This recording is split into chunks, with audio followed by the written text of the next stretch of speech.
lot of exhibitions. I know a few weeks ago we saw We've seen Mayweather. We've seen a lot of. That was like a sparring session, right? Yeah. Right. I think a minute's the limit.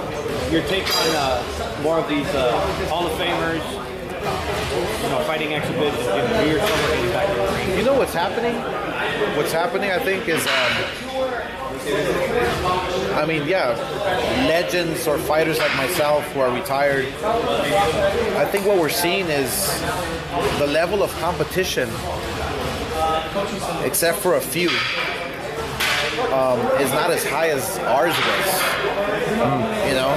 Like we fought really hard, and so fighters like Barrera, myself, Eric Morales, we get in shape to fight 10 rounds. We can beat anybody. The way we fought back then, it's like a no-brainer. So I think that's what's happening. Like I can do it. I can do it against that champion there. He's easy. I can do that. I have this saying, America's getting soft. And that's why I feel like, we can do this easy with our eyes closed. It's a no-brainer. So I think that's what's happening. All these legends, all these fighters are coming back saying, I can take this guy with no problem. Would you be biting off more than you can chew by even mentioning the name Canelo? I know there's some beef there. No, but I don't think so. Because of all these reasons that you're talking about? I think a Canelo is like a Mayorga. Wow. Strong like an ox, but strong doesn't win fights. And Floyd Mayweather Jr. said that, from experience. Punching power does not win fights, not at all. That's why you like this fight against Belfort, I would assume. Why not? Right? Absolutely. Punching power is not going to win fights. Boxing. Has Canelo showed anything new in his past couple of fights since, I guess, the Mayweather fight? Has he showed any kind of new wrinkles at all? Or is he still the same fighter that you were promoting at the time? Well, I think I think every fighter progresses, and learns a few tricks here and there. I think he has more punching power. He's stronger. But again, power doesn't win fights, when you're in there with an elite fighter like a Floyd, like myself, like somebody who can see the punches coming, It seemed like Oscar really, really want that work from Canelo Alvarez. Oscar really, really, really want that work. I mean, comparative to Mayorga, man. Nah. Canelo, look, Mayorga didn't have no skills, maybe a little bit, but he was really known for having a chin and being a tough guy. That's a poor comparison. Oscar, leave this dude alone, man. Leave him alone.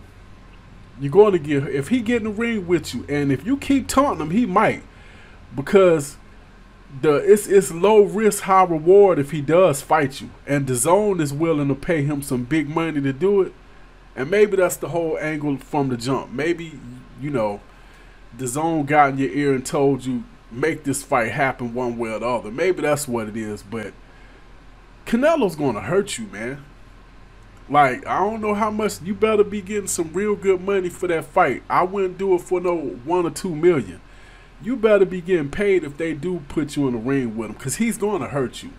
You're old. Your bones probably a little on the brittle side. You see what he did. You did see what he did to Billy Joe Saunders, right? You see how he broke his eye socket? You want to take one of those? Come on, man. Leave that dude alone, man. I'm trying to give you some good advice. He will hurt you. In your best day, he would have beat you probably. And that ain't no slight to Oscar De La Hoya.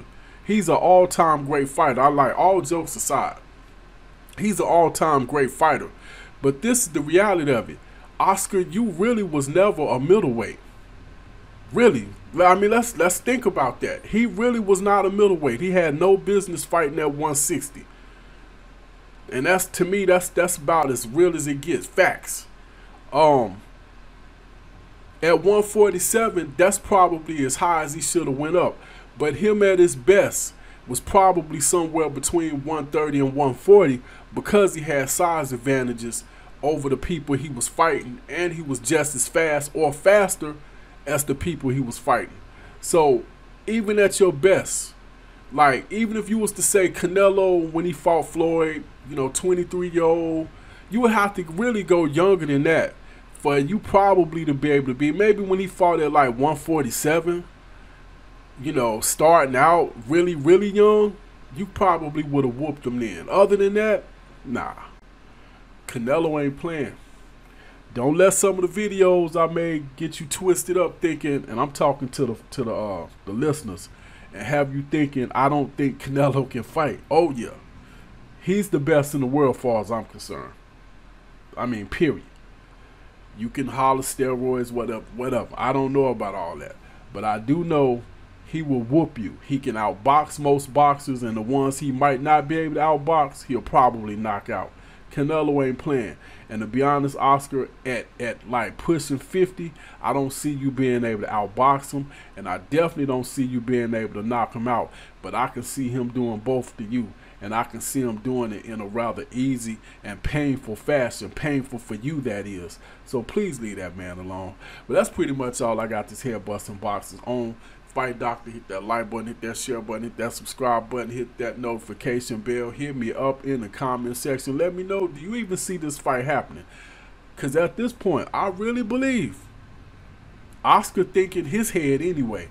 He can get in the ring with him, and if he can get a couple, like he said, fights under his belts with wins against whoever, because it ain't going to be nobody important.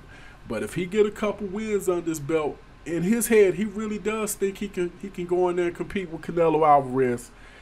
It's gonna get ugly though if he does, but I think Canelo will give him that work if they pay him enough money.